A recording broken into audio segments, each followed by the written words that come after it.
Behind our kitchen, there was an old well that no one ever talked about. It had been there longer than I could remember, older than the house itself. The stones around it were dark and rough, covered with green moss that always felt cold to the touch. Even during the dry season, the ground around the well was damp, as if water slowly leaked from the earth. My mother used to say the well was deep, deeper than it looked, and that once something fell inside, it never truly came back. When I was a child, I often asked why we never used the well. We had clean water from a pump, after all. Every time I asked, my mother's face would change. Her smile would fade, and she would answer in a quiet voice, "Some things are better left alone." Then she would add the warning she repeated almost like a prayer. Never go near the well at night, and never answer if someone calls you from there. Back then, I thought it was just an old superstition. Adults always had strange rules that never made sense to children. I nodded, pretended to listen, and forgot about it the next day. Years passed and life moved on. Then my mother died. After the funeral, the house felt different. The walls seemed closer, the air heavier. Every sound echoed longer than it should. My father couldn't stay. His work took him to another city. He asked me to move in with relatives, but I refused. I told him I needed time alone. I didn't realize how dangerous that decision would be. The first few nights were quiet. Too quiet. At night, when I turned off the lights, the darkness felt thick, like it was watching me. The only sounds came from outside. Crickets, distant dogs barking, and sometimes the soft wind brushing against the trees behind the house. I avoided the backyard completely. I locked the kitchen door every evening, just like my mother used to do, without really thinking why. On the fourth night, I was washing dishes around 10 o'clock. The water from the tap ran steadily, filling the sink with a gentle noise. I remember feeling tired, both physically and emotionally. My mind wandered to memories of my mother standing in the same kitchen, scolding me for splashing water everywhere, laughing when I pretended not to hear her. That was when I heard it. "My child." The voice was soft, familiar, so familiar that my hands stopped moving. At first, I thought it came from my head. Grief does strange things to people, or so I told myself. I turned off the tap and listened carefully. The house was silent again. No footsteps, no wind, just my own breathing suddenly loud in my ears. I shook my head and went back to washing the dishes. Then the voice came again. "My child." This time it didn't sound like a memory. It sounded real. My heart began to beat faster. The plate slipped from my hands and cracked against the sink. I didn't even notice the pain when a sharp edge cut my finger. All my attention was locked on that voice. It was my mother's voice, the same gentle tone she used when waking me up for school, the same warmth she had when she called me inside for dinner. "Mom?" I whispered, my throat dry. No answer came right away. Instead, I heard something else, a faint dripping sound, slow and hollow. Drip, drip, drip. The sound came from outside, from the backyard. A cold feeling crawled up my spine. I remembered her warning suddenly, clearly, like she was standing next to me again. Never answer if someone calls you. My hands began to tremble. I tried to laugh it off, telling myself it was just stress, just loneliness playing tricks on me. I walked slowly toward the kitchen door. The light above flickered once, then stayed on. The door was slightly open, even though I was sure I had locked it earlier. A thin line of cold air slipped inside, brushing against my skin like fingers. From outside, the voice spoke again. "Come here." My chest tightened. I wanted to shut the door, to run back to my room, but my legs refused to move. Part of me wanted to hear more. Part of me wanted to believe. Losing my mother had left a hole inside me, and that voice felt like it was reaching straight into that emptiness. "I'm here," the voice continued softly. behind the house. Tears filled my eyes without warning. The voice didn't sound angry or scary. It sounded sad, lonely, just like my mother used to sound when she thought no one was listening. I took one step forward. The dripping sound grew louder. Drip, drip. I leaned closer to the doorway and looked outside. The yard was dark, lit only by the weak yellow glow from the kitchen light. Shadows stretched across the ground, long and unnatural. At the edge of the yard, I could see the shape of the well, standing silently, like it was always waiting. Then the voice came again. "I miss you." My breath caught in my throat. That sentence broke something inside me. My mother used to say that exact thing when I stayed out too late. My mind screamed that something was wrong, that this was impossible. But my heart was already moving. I stepped outside. The cold air hit me fully now, making my skin prickle. The insects stopped making noise all at once, leaving behind a heavy silence. I could hear my own heartbeat pounding in my ears as I slowly walked toward the well. "Mom?" I called again, louder this time. No reply, only the sound of water. I stopped a few steps away from the well. The darkness inside it looked thicker than the night around it, like it swallowed light. A strange smell rose from it, damp and earthy, like wet soil after rain. Suddenly, fear rushed back into my body. I remembered my mother's face whenever I asked about the well. I remembered how serious her voice had been. My legs felt weak, and I took a step back. That was when the voice spoke again. "Why are you standing so far away?"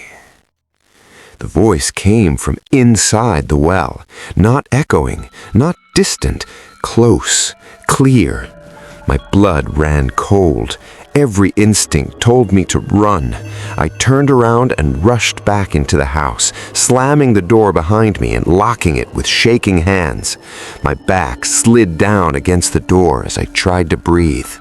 Outside, the dripping sound continued. Inside, the house felt colder than before. That night, I didn't sleep. I sat on my bed, staring at the door, listening to every sound, waiting for the voice to come back. And deep down, I knew this was only the beginning. I thought daylight would make everything feel normal again. I was wrong. When morning came, the house didn't feel safer. It felt exposed, like something unseen was still inside, just waiting for the sun to go down again. I barely slept. Every time my eyes closed, I heard that voice in my head, soft and patient, calling me from the darkness behind the kitchen. I tried to convince myself that what happened last night was just my imagination. Grief, stress, loneliness. People talked about these things all the time. They said the mind could play cruel tricks. I repeated those words to myself while brushing my teeth, while making breakfast, while pretending the house wasn't watching me. But the proof was still there. When I walked into the kitchen, my feet stopped suddenly. The floor near the back door was wet. Not flooded, not soaked, just damp, like someone had walked in with wet shoes and left faint marks behind. The smell of wet soil lingered in the air. I stood there for a long time, staring at the floor, my heart beating slowly, painfully. I didn't open the back door. I couldn't. All day I tried to stay busy. I cleaned rooms that were already clean. I turned on the television just to fill the silence, even though I wasn't really watching. Every time a woman's voice came from the screen, my body tensed. By afternoon, a dull headache had settled behind my eyes. As evening approached, a sense of fear grew quietly inside me. The sky darkened faster than usual, clouds covering the moon before it even rose. I told myself I would sleep early, that I would lock every door and window, that nothing would happen if I stayed alert. Night came anyway. Around 9 o'clock, the house grew silent again. too silent. Even the television sounded distant, like it was coming from another room far away. I checked the locks twice, then a third time. The back door was closed. The handle didn't move. Still, my chest felt tight. At exactly 10:30, I heard it. A soft sound, like breathing, not mine. It came from the hallway outside my room. I held my breath and listened. The sound stopped. For a moment, there was nothing. Then a whisper slid through the air, slow and gentle. "My child." My blood ran cold. The voice didn't come from outside this time. It didn't come from the well. It came from inside the house. I sat frozen on my bed, staring at the dark doorway. The light in my room was on, but the hallway beyond it looked darker than it should, like the light refused to enter. "Mom?" I whispered, even though every part of me screamed not to. The whisper answered immediately. "Why didn't you come to me last night?" My hands began to shake. The voice sounded closer now, clearer than before. It was still her voice, perfectly her voice, the same rhythm, the same soft pause between words. "I was waiting," she said. I stood up slowly, my legs weak. "This isn't real," I said, more to myself than to the voice. "My mother is gone." The air felt heavy, pressing down on my chest. The smell of damp earth filled my room again, stronger this time, like freshly dug soil. Then I heard footsteps. Slow, wet, step, step. They came from the hallway.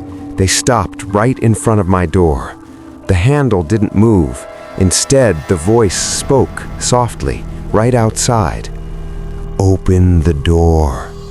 Tears streamed down my face. I pressed my back against the wall, shaking my head. "You're not my mother," I said. "She wouldn't do this." For the first time, the voice changed. It cracked. "You forgot me," it said, low and trembling. "You left me alone in the dark." A sharp pain shot through my head, like nails pressing into my skull. Images flashed through my mind. Dark water, cold stone, hands reaching upward. I covered my ears, but the voice didn't stop. "I called you," it whispered. "You heard me." Suddenly, the door handle moved, slowly, carefully. I screamed and dropped to my knees, pressing my forehead against the floor. I prayed. I didn't even remember the words. I just begged for it to stop. The handle twisted once more, then froze.